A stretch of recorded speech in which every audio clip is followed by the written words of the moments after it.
2019వ సంవత్సరంలో చైనాలో corona virus మనుషులకు సోకేంత వరకు కొన్ని దశాబ్దాలుగా మానవాళిని ఇంతగా భయపెట్టిన వైరస్ మరొకటి లేదనే చెప్పవచ్చు.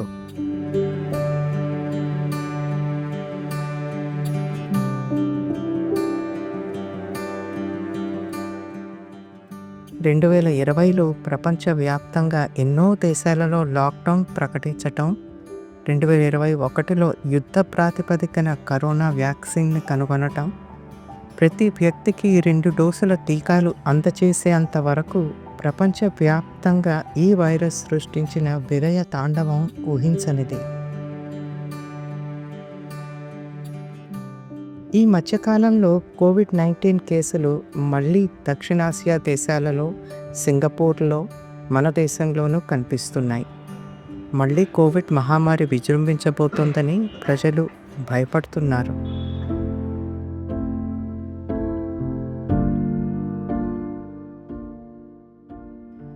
ముంబై, పూణే నగరాలలో, కేరళ, తమిళనాడు రాష్ట్రాలలో అధికంగా కేసులు నమోదవుతున్నాయి.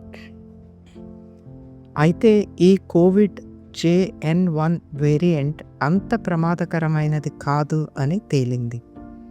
కరోనా వైరస్ అనేది ఒక RNA వైరస్. అయితే ఇది గతంలో ఉన్నంత తీవ్రంగా మాత్రం ఇప్పుడు లేదు. ప్రజలు తేలికపాటి అస్వస్థతకు గురి అవుతున్నారే తప్ప ప్రాణాలు కోల్పోవటం లేదు. ఒకవేళ కోవిడ్ టెస్ట్ పాజిటివ్ వస్తే భయపడవలసిన అవసరం లేదు.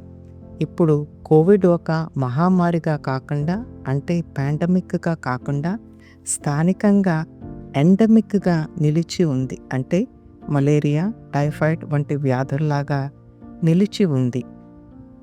దాంతోపాటు అందరూ కూడా 2 డోసుల కోవిడ్ వ్యాక్సిన్ తీసుకోవటం మూలంగా ప్రజలలో హర్డ్ ఇమ్యూనిటీ, అంటే మూకుమ్మడి వ్యాధి నిరోధక శక్తి కలిగి ఉన్నారు కనుక దాని తీవ్రత అంత ఎక్కువగా ఉండదు అని భావిస్తున్నారు.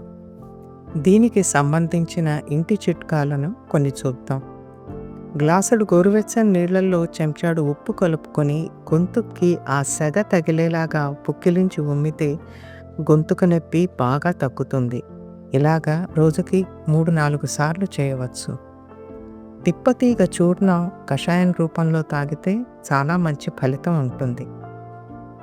ఎండాకాలం ముగిశాక తొలకరి వానల్లో జ్వరాలు రావటం అనేది అతి సామాన్య విషయం కనుక కోవిడ్ మహమ్మారి మళ్ళీ వస్తోందని భయాందోళనకు గురి కాకుండా ఎప్పుడూ తీసుకునే అన్ని సామాన్య జాగ్రత్తలను పాటించటం ద్వారా అందరం సురక్షితంగా ఉండవచ్చు.